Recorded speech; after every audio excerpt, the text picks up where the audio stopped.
What's good, everybody? We are back with another PUBG mobile video. Thank you guys for stopping by. Before we get started, we are going to do shoutouts for our notification squad. So these are the first 6 people that commented on our last PUBG mobile video. If you guys want to be in one of these shoutouts, make sure you hit the subscribe button down below and turn on notifications so you can be one of the first 6 people to comment. Hopping into the video, we are going to be talking about the Kar98 as compared to some other weapons. So this isn't going to be absolute. Some of this is going to depend on your play style and your distance from other players. But for the most part, most of what we're talking about in this is going to be pretty comparable to any situation that you're going to in PUBG Mobile with a few exceptions. So I actually found this website. It's called PUBG Damage Stats. Super useful for looking at statistics for different guns in the game and comparing what they're going to do, their rates of fire, what they're going to do against different armors, etc., etc. So since I'm relatively new to PUBG Mobile, I wouldn't call myself a noob, but I'm definitely not as experienced as players like Seven Worlds and Powerbang. I want to learn more about the game, and I figured while I'm learning about it, I want to help you guys learn about it as well. So today we're going to be talking about the Kar98, which I would think is one of the higher rated guns in the game, just because it's so fun to play with. So I'm going to kind of go through a series where we're looking at different guns, what advantages they give, what situations you should use them in, and whether or not you should use them in general. So like I said, we're going to be talking about the Kar98, which is one of the most popular guns because it is fun to use, but I'm actually going to be showing you guys why in specific situations, for general purposes, you probably don't want to use it in PUBG Mobile.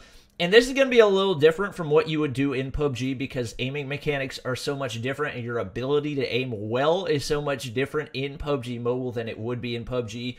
So this website was actually created for PUBG, but as you guys probably know, there's like a 95% similarity between PUBG Mobile and PUBG PC. There's a couple more guns on PC, there's newer maps, but for the most part, it's just a couple of updates ahead for PUBG PC as compared to mobile. So most of these statistics should be as close as possible to correct whenever we're comparing them, but we're going to go ahead and jump right in. So like I said, we're going to be talking about the Kar98. I know Powerbang is known as the Kar98 god, so it probably gets a lot of hype just because he uses it so often, and this video is not at all a knock against him. I think part of the reason that he uses it so much is because it's really fun to use. So part of the reason that the Kar98 is fun to use is because the headshot damage that you can do with it. So you can look over here, we got the Kar98 equipped to this guy. Assuming that the guy you're going up against doesn't have a helmet, you're going to automatically one-shot him anytime you hit him with a headshot. Whether he's got no helmet, a level 1 helmet, you can see right here he's still doing 131 total damage, which is more than enough to kill him. Level 2 helmet, you're still going to one-shot him with a headshot because you'll do 112 damage. The thing is, if he's got a level 3 helmet, you're going to have to headshot him twice in order to actually kill him, because it'll only do, it looks like, I believe that calculates out to 84 damage for each headshot if your opponent has a level 3 helmet. The thing is, it's impossible to one-shot somebody with a Kar98 if you don't hit them in the head. So as you can see, he's not wearing any armor, and yet a body shot still requires 2 shots. And if he's got at least level 2 armor, it's actually going to take 3 body shots to kill him. So, assuming you're going up against somebody that's relatively kitted out anywhere after the very beginning of the game, you're going to have a really tough time getting kills with a Kar98 in PUBG Mobile for a bunch of reasons. So if you look right here, it actually gives us a few different statistics. So it gives us the damage, which isn't always the exact amount of damage you do because it varies based off where you hit the person, what armor they're wearing, etc., etc. And if you go and look at this website, this is another super useful website, and I'll link all these down in the description. But this actually gives statistics for the Kar98 and a bunch of other guns. So you can see right here, it's going to take 1.9 seconds for you to get another shot off with the Kar98. That's the reload time just for a single shot. That's not taking into account the reload time for all the bullets. If you have to, like say if you run out of ammo and you have to reload it completely. And so you're loading it in one by one. You can take another shot before it's completely reloaded, but it's not necessarily the most efficient.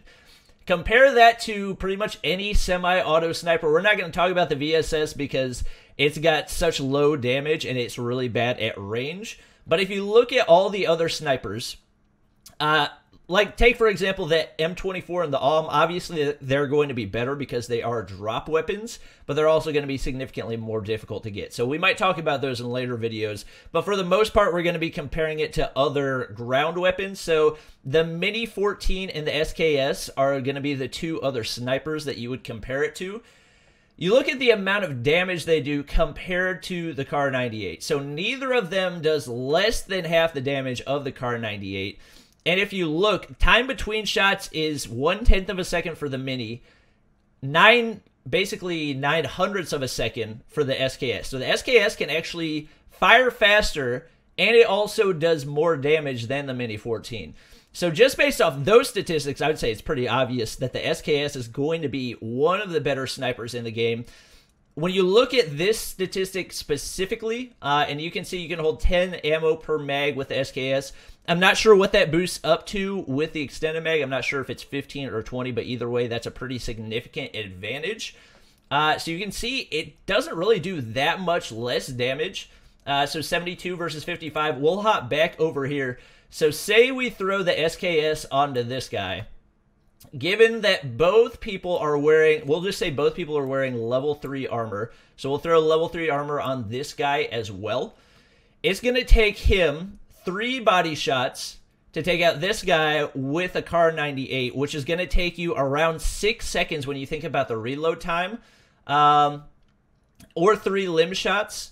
Body shots and limb shots not making a whole much of a difference whenever the guy's got level 3 armor. Whereas if you've got the SKS, it's only going to take 1 more body or limb shot, and you can shoot it essentially 20 times as fast as you can the Kar98. And so because of that, you can see, yes, the Kar98 might be fun because you can mess around with headshots and that type of thing.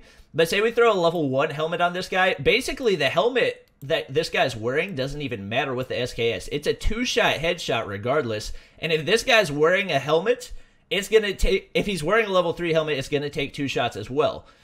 So if you got matching armor on both of these guys doing double headshots, you're going to be able to kill this guy that has the Kar98 in basically 20 times less time with an SKS than you will with the Kar98. Now that's assuming that you're hitting every one of your shots. So if you take a look down here, obviously you got to take into account the spread of the weapons, and there's a lot of different things that go into it, but we're going to look mainly at the primary spread statistics. So obviously the SKS does have a decent amount of recoil. Take a look at the spread. It's one of the higher spread statistics, and also if you look at the recoil, it's a lot of stats. I don't know what all of them mean so far, and I'm going to be learning more about it, but the SKS does have relatively high recoil. But if you learn how to control it, it's essentially almost as good as the Kar98 if the Kar98 was firing at a semi-normal rate. So a lot of people will pick up the Kar98 just because it's fun to get headshots. The one-hit kill is obviously a nice bonus, but if you look at the comparative damage between the SKS and the Kar98, it's kind of crazy how OP the SKS is as compared to this when they've both got, like, especially if you're looking at these statistics right here. 2 headshots, 4 body shots, 4 body shots, as compared to 2 headshots, 3 body shots, 3 body shots. This is taking 6 seconds for 3 shots. This is taking 0.8 seconds for 4 shots, which is absolutely ridiculous. So that's part of the reason why typically you're not going to want to carry around a Kar98. These both use the same type of ammo and are going to have around the same damage drop-off as well. I'm not sure if damage drop-off actually does play a huge role in PUBG Mobile. It doesn't really seem to, and if you look at the initial velocities, obviously this is one of the things that is going to make the biggest difference. So the bullet velocity, 330 milliseconds as compared to 760 milliseconds. So the SKS is going to have a lot more bullet drop. I'm not sure how much the speed actually goes into drop-off. So you are going to be able to hit people farther away more accurately with the Kar98. But for the most part, there's not a whole lot of benefits to using the Kar98 over the SKS. You do have higher damage, and you're not going to have as much bullet drop, but you have way, way, way more time both to reload and time between shots. And if we take a look at the M24, honestly, there's not much of an upgrade between the M24 and the Kar98 either. Same amount of shots to kill somebody with both headshots, body shots, and limb shots. I would say the AWM is the only bolt action weapon that you see a significant advantage on, where if they have level 3 everything, it's still a one-shot headshot regardless, and 2 body shots regardless of what armor they're wearing. Also, this is all assuming that you don't have any damage on your helmet or armor, and that taking that into account is going to change things a little bit. And this is all also assuming that you're not choosing the alternative of using an assault rifle. So take, for example, the M416.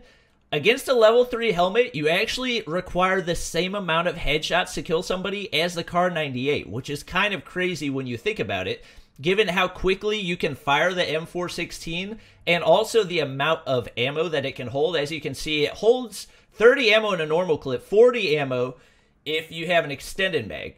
And you can two-shot somebody with a level 3 helmet if you land both of your headshots.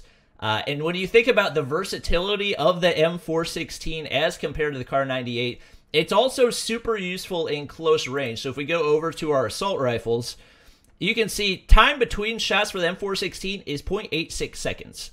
So you can unload a full mag into somebody in, I believe, under 2 seconds, under 3 seconds. I believe under 3 seconds is what it would be, which is still crazy to think about. So the M416 is actually going to be amazing at close range as well. It's actually the fastest firing assault rifle, which is why, in my opinion, it's the best ground assault rifle in the game. Honestly, I would say it's better than the Groza as well, even though the Groza does have significantly higher damage. If you're looking only at close range, then the Groza is probably going to be better. But if you look at long range as well and think about the amount of spread that the Groza has, it has almost 50% more spread. You can see it has a 6.0 base spread as compared to the 4.0 for the M416.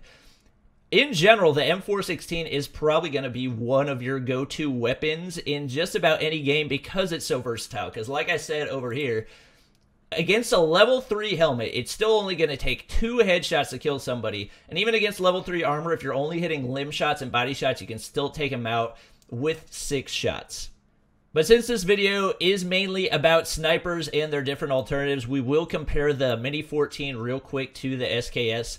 So as you can see, the Mini 14 is not a bad option, especially given the rate of fire. So if you take a look down here, it actually does have a slower rate of fire than the SKS, but the spread is significantly lower as well, so 5 as compared to 7.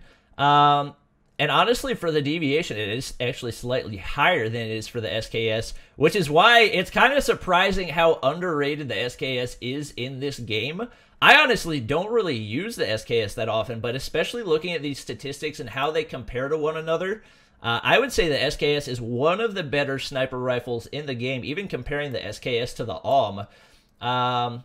It's basically double the shots of the AWM. So the AWM is really fun because you can headshot anybody for a 1-shot, 2-shot anyone for a body shot, which looks really impressive, but when you're using the SKS, just because of the brute force that it has and how quickly you can eliminate somebody with it, it is crazy how strong this weapon is for the rate of fire that it has. 0.9 seconds between shots, and it's stronger than the Mini 14, and it's almost as strong as the Kar98. Like, it's crazy to think about how underrated this gun is. And I actually realized how good it is when I was playing with Seven Worlds last night, because he was just wrecking people with it. I was like, wow, I don't see a whole lot of people use the SKS in game, but it's actually really, really good. Like, especially if you're in the beginning of the game.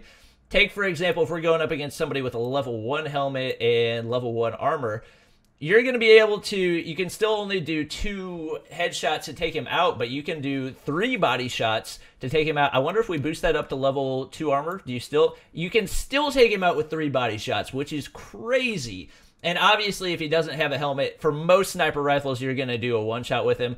I believe that's probably the same with the Mini as well. Yeah, 1-shot, headshot. And that's just for most guns in the game. Honestly, even if we throw the M416 in there, I think it's still a 1-shot, which is why the M416 is crazy and how OP it is. So overall, my point of this video was, Yes, the Kar98 might be fun to mess around with, but for practical uses, you're probably not going to want to pick it up just because of its actual statistics and what it's going to take for you to kill somebody, assuming they have any kind of armor. Especially if you look at this, if you're in the very beginning of the game, you definitely don't want to pick up a Kar98 because assuming you don't have any helmet or armor, these stats are almost identical except for the limb shots. It's going to take you 3 limb shots to take out somebody with a Kar98 as compared to 4 limb shots with SKS firing 20 times faster, same amount of body shots, same amount of headshots. So try out the SKS, guys. Let me know how it's working for you. I honestly didn't even know a lot of this stuff before looking at this website, even before this video, but messing around with this website is really cool and can be really helpful for figuring out what guns you think are going to be best to use in PUBG Mobile. Hope you guys did enjoy this video. Make sure to drop a like down below if you haven't already, and subscribe to the squad for more PUBG Mobile content, and I will see you guys next time.